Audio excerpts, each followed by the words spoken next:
शहजादी अन्या हमेशा महल की नरम और नाजुक जिंदगी में पली बढ़ी थी। उसके कमरे की खिड़कियां नीले आसमान और बाघों की खुशबू को कैद कर लेती थीं, लेकिन आज वही खिड़कियां कैद के पिंजरे की तरह लग रही थीं। सल्तनत के बादशाह, उसके वालिद ने ऐलान किया था कि अन्या की शादी पड़ोसी रियासत के शहजादे डेरन से होगी। सब लोग इस फैसले कुछ लोग इसे शान और राजनीति की जीत समझ रहे थे, मगर अन्या के लिए यह खबर बिजली की तरह गिरी थी। डेरेन की शोहरत जुल्म और जालिमता से भरी हुई थी। उसके बारे में कहा जाता था कि उसने अपनी सल्तनत में आजादी छीन ली है और कोई भी उसके हुक्म से इनकार नहीं कर सकता। अन्या के दिल में खौफ के साथ साथ गुस्सा भी भड़क उठा। क्या उसकी जिंदगी सिर्फ एक समझौते का हिस्सा थी? क्या उसका कोई हक नहीं कि वह अपनी तकदीर खुद चुने? उसी दिन महल के आंगन में उसने एक आम लड़की को देखा जिस पर आरोप था कि उसने बादशाह के कानूनों के खिलाफ बात की थी। सिपाही उस लड़की को घसीट कर ले जा रहे थे और वह चीख रही थी, क्या आजादी सिर्फ शाही लोगों के लिए है? क्या बाकी सब गुलाम है? यह दृश्य अन्या के दिल में गहरी चोट कर गया। पहली बार उसे एहसास हुआ कि वह अकेली नहीं, जो कैद में है उसकी सल्तनत के लोग भी उसी कैद में जकड़े हुए हैं। रात को अन्या ने आईने में खुद को देखा। आंखों में आंसू थे, मगर साथ ही एक नई रोशनी भी। दिल की धड़कन ने सरगोशी की, अगर मैं चुप रही तो यह कैद हमेशा रहेगी। मुझे अपनी आवाज बनना होगा। शादी से एक रात पहले महल खुशियों और रोशनियों में डूबा हुआ था। हर तरफ नाच, साज और कहकहे थे, मगर अन्या के दिल में तूफान बरपा था। बाहर सबको लग रहा था कि वह किस्मत को खुशी से स्वीकार कर रही है, लेकिन असल में वह अपनी जिंदगी का सबसे बड़ा कदम उठाने जा रही थी। मीरा ने खामोशी से खिड़की के करीब आकर सरगोशी की, वक्त आ गया है शहजादी, अगर आज रात न निकलें तो कभी नहीं निकल सकेंगी। अन्या ने गहरी सांस ली, अपनी शाही पोशाक उतारी और पुरानी चादर ओढ़ ली। वह अब राजकुमारी की तरह नहीं, बल्कि एक आम मुसाफिर की तरह दिख रही थी। हाथ में एक छोटा चिराग और नक्शा था। दोनों तेज कदमों से पुस्तकालय की ओर बढ़ी। रास्ते में पहरेदारों की टहलने की आवाजें सुनाई दे रही थी। अन्या और मीरा एक खंभे के पीछे दुबक गईं। दिल की धड़कनें इतनी तेज थीं कि लगता था अभी पकड़ी जाएंगी, लेकिन किस्मत ने उनका साथ दिया। लाइब्रेरी के फर्श के नीचे एक लकड़ी का दरवाजा मिला। अन्या ने पूरी ताकत से उसे खोला और उनके सामने अंधेरी सुरंग का मुहाना जाहिर हुआ। नमी और बासी हवा की खुशबू उनके चेहरों से टकराई, मगर यही रास्ता आजादी की तरफ जाता था। मीरा ने कहा, यह अंधेरा डरावना है, मगर बाहर की दुनिया इससे ज्यादा रोशन होगी। अन्या ने चिराग जलाया और कदम सुरंग में रखा। जैसे ही वह नीचे उतर रही थी, ऊपर से कदमों की आवाज आई। शायद पहरेदार करीब थे। दोनों ने जल्दी से लकड़ी का तख्ता वापस खिसका दिया। अब वह अंधेरे रास्ते में थी। पीछे खतरा, आगे अज्ञात दुनिया। अन्या ने दिल ही दिल में कहा, यह मेरा सफर आजादी है, कोई मुझे रोक नहीं सकता। अन्या ने फैसला तो कर लिया था कि वह अपनी जिंदगी किसी और के हुक्म पर नहीं गुजारेगी, मगर यह सिर्फ सोचने से मुमकिन न था, उसे अमल करना था। महल एक किले की तरह था, ऊंची दीवारें, पहरेदार और हर कदम पर नजर रखने वाले जासूस। यहां से निकलना किसी ख्वाब से कम न था। लेकिन अन्या ने हिम्मत नहीं हारी। उसने सबसे पहले अपनी पुरानी खादिमा मीरा को विश्वास में लिया। मीरा बचपन से उसके साथ थी और अन्या के दिल की हर धड़कन जानती थी। जब अन्या ने उसे अपनी भागने की इच्छा बताई तो मीरा ने कहा, राजकुमारी, यह खतरनाक है। अगर पकड़ी गई तो सिर्फ आप नहीं, मैं भी सजा पाऊंगी। अन्या ने मीरा का हाथ थाम कर कहा, अगर मैंने यह कदम न उठाया तो मेरी रूह कैद हो जाएगी, मैं जिंदा रहकर भी मर जाऊंगी। मीरा ने आह भरी, लेकिन आखिरकार साथ देने पर राजी हो गई।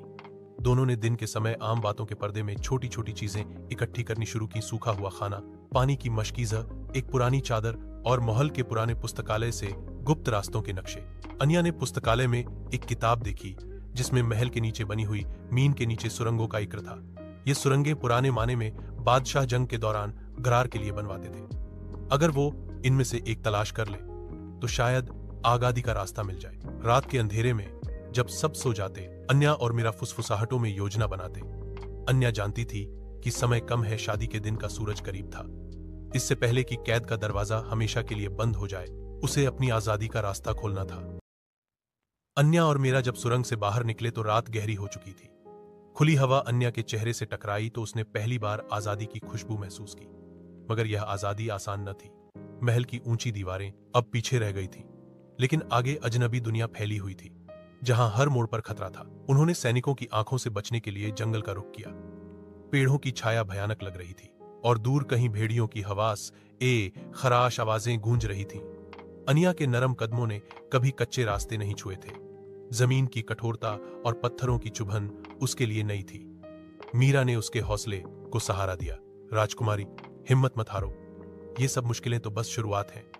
अन्या ने मुस्कुराकर जवाब दिया, अब मैं सिर्फ राजकुमारी नहीं, एक आजाद आत्मा हूं। ये रास्ता मेरा इम्तिहान है। वे दोनों एक नदी के पास रुके। ठंडा पानी पीने के बाद अन्या ने पहली बार महसूस किया कि वह कितनी नाजुक जिंदगी जीती आई थी। यहां बाहर न नरम बिस्तर था, न रोशन चिराग, न शाही खाने, सिर्फ भूख, प्यास और डर था। लेकिन इन मुश्किलों में भी एक अजीब सी ताकत छिपी थी, ताकत जो उसे अपनी असली पहचान दे रही थी। इसी दौरान महल के सिपाही तलाश में निकल चुके थे। हर गांव में अन्या की तस्वीरें दिखाई जा रही थी। लोग सरगोशियों में कहते, राजकुमारी भाग गई है, शायद वह अपने हक की जंग लड़ रही है। अन्या ने रात के आसमान में चमकते सितारों को देखा और दिल में राहत किया। यह यात्रा केवल मेरी नहीं है, उन सब की है जो कैद में है। मैं वापस जाकर अपनी सल्तनत को आजाद करूंगी। कई दिनों की भाग दौड़ के बाद अन्या और मीरा थक चुकी थी। खाने पीने का सामान खत्म हो गया था और रास्ते की कठिनाइयों ने उनके हौसले को हिला दिया था। एक शाम जब सूरज पहाड़ों के पीछे डूब रहा था, वह दोनों जंगल के बीच एक छोटे झरने के किनारे बैठ गईं। उसी समय एक अजनबी नौजवान सामने आया। वह एक मुसाफिर लगता था, कंधे पर तरकश और कमर पर एक पुरानी तलवार। उसने दोनों को देखा और पूछा, तुम लोग यहां अकेले क्या कर रही हो? यह जंगल खतरनाक है। अनिया और मेरा चौंक गई। दिल में डर पैदा हुआ कि कहीं यह जासूस न हो, मगर उसकी आंखों में नरमी और खुलूस झलक रहा था। उसका नाम आर्यान था, जो एक आजाद सूफी मिजाज मुसाफिर था। वह बादशाहत के जुल्म से नफरत करता था और अपनी आजादी के लिए घूमता फिरता था। मीरा ने झिझकते हुए अनिया का राज छुपाने की कोशिश की, लेकिन अनिया ने सच्चाई बयान कर दी। मैं वह राजकुमारी हूं जो जबरदस्ती की कैद से भागी हूं। अब मैं सिर्फ आजादी चाहती हूं, अपने लिए भी और अपनी सल्तनत के लोगों के लिए भी। आर्यन ने कुछ लम्हे उसे देखा, फिर कहा, राजकुमारी, तुम्हारे दिल में सच्चाई है, यही तुम्हारी सबसे बड़ी ताकत है। अगर चाहो तो मैं तुम्हारी मदद कर सकता हूं। रास्ता मुश्किल होगा, मगर तुम्हें अकेला नहीं छोड़ूंगा। अन्या के दिल में पहली बार सुकून उतरा। महल के सोने के कमरे से ज्यादा कीमती यह एहसास था कि कोई उसकी जद्दोजहद को समझता है। आजादी की यह राह अकेली नहीं रहेगी। अब एक नया साथी था और शायद तकदीर ने उसके दिल में मोहब्बत के बीज भी बो दिए थे। अन्या, मीरा और आर्यन का सफर आगे बढ़ा। दिन भर वे घने जंगलों में चलते और रात को किसी झोपड़ी या पेड़ों के नीचे पनाह लेते। यह जीवन शाही, आराम व आसाइश से बिल्कुल भिन्न था, लेकिन अन्या के दिल में एक अजीब सुकून था।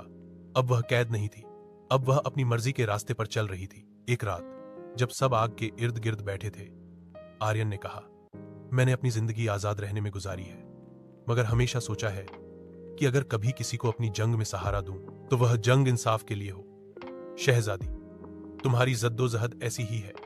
अन्या ने मुस्कुराकर कहा, अब मुझे सिर्फ अपनी आजादी नहीं चाहिए, मैं चाहती हूं कि मेरी सल्तनत के लोग भी आजाद हों। कोई बेटी जबरदस्ती कैद में न डाली जाए, कोई आवाज दबाई न जाए। आर्यन की आंखों में रोशनी झलकी। यही ख्वाब मैंने भी देखा है।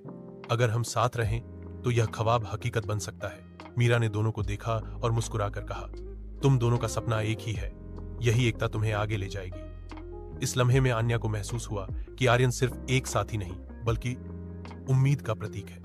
दिल में एक नया रिश्ता पनप रहा था, जो दो आजाद आत्माओं को एक कर रहा था। अन्या ने आसमान की ओर देखा, जहां चांद अपनी चांदनी फैला रहा था। वह जानती थी कि आगे मुश्किलात होंगी। बादशाह के सिपाही करीब आते जा रहे थे, लेकिन अब वह अकेली नहीं थी। यह नया ख्वाब हमारी सल्तनत की हकीकत बनेगा, उसने अम्म के साथ कहा। अन्या और आर्यन की यात्रा आखिरकार उस मोड़ पर पहुंच गई जहां उन्हें अतीत का सामना करना ही था। सल्तनत में खबर फैल चुकी थी कि राजकुमारी भाग निकली है और बगावत के बीज बो रही है। बादशाह ने गुस्से में अपनी फौजें भेज दी। गांव में सिपाही उनका पीछा कर रहे थे। एक दिन वे एक सुनसान खंडहर में पनाह लिए बैठे थे कि अचानक घोड़ों की टापों की आवाज गूंजी। दर्जनों सिपाही तलवारें लिए प्रकट हुए। उनका सरदार गरजा, राजकुमारी अन्या, तुमने अपने पिता के आदेश की अवज्ञा की है, तुरंत हथियार डाल दो, वरना अंजाम भयानक होगा। अन्या ने डर को दिल से झटक दिया। वह खड़ी हो गई, उसकी आंखों में दृढ़ संकल्प की आग थी। मैं वह राजकुमारी नहीं हूं जो कैद में रहे, मैं वह आवाज हूं जो अत्याचार के खिलाफ उठती है। आर्यन ने तलवार संभाली और मीरा ने अन्या के करीब खड़े होकर कहा, हम अकेले नहीं हैं, लोगों के दिल तुम्हारे साथ हैं। उसी लम्हे करीब के गांव के लोग जिन्होंने अन्या के बारे में सुना था वहां आ पहुंचे। हाथों में मशालें और लकड़ियां थीं। वे चीखने लगे, हमारी शहजादी आजाद है, हम उसके साथ हैं। सिपाही लम्हे भर को हिचकिचाए। अन्या ने मौका गनीमत जाना और बुलंद आवाज में कहा, यह सल्तनत किसी एक बादशाह की नहीं, हम सब की है। जो जुल्म के लिए लड़ेगा वह हारेगा, जो इंसाफ के लिए खड़ा होगा वह जीतेगा। लोगों के नारों ने फिजा को हिला दिया। सिपाहियों के कदम डगमगा गए। एक निर्णायक लम्हा आ चुका था, या तो अन्या हार मानेगी या फिर इतिहास बदल जाएगा। खंडहर के मैदान में रोशनी और अंधेरे का टकराव शुरू हो चुका था।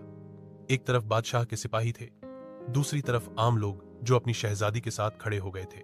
अन्या ने कभी सोचा भी नहीं था कि उसके एक फैसले से इतनी बड़ी बगावत जन्म लेगी। सिपाही तलवारें लहराते आगे बढ़े, मगर गांव वालों की ललकार ने उनके कदम रोक दिए। आर्यन ने बहादुरी से अन्या की हिफाजत की और मीरा ने जख्मियों को संभालने में मदद की। हर तरफ शोर था, लेकिन अन्या की आवाज सब पर हावी हो गई। यह जंग तख्त या ताज के लिए नहीं, इंसाफ के लिए है। मैं अपनी कौम को कैद में नहीं देख सकती। लोगों ने एक जबान होकर जवाब दिया, हम तुम्हारे साथ हैं शहजादी अन्या। यह एकता देखकर सिपाहियों के दिल बदलने लगे। कुछ ने हथियार डाल दिए और कुछ ने खुद अन्या की फौज में शामिल होने का फैसला किया।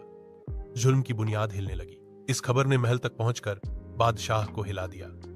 उसने समझ लिया कि अब जबरदस्ती के बंधन टूट चुके हैं। अन्या ने अपनी कौम के दिल जीत लिए थे। सूरज उदय हुआ तो मैदान में सुकून फैल गया।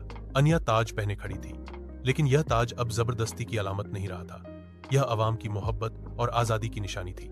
उसने सबके सामने ऐलान किया, आज से इस सल्तनत में कोई जबरदस्ती नहीं होगी।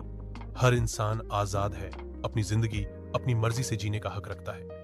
लोगों के नारों ने फिजा को भर दिया। अन्या के दिल में सुकून उतर आया। वह जानती थी कि सफर खत्म नहीं हुआ, मगर आजादी की गूंज अब हमेशा कायम रहेगी।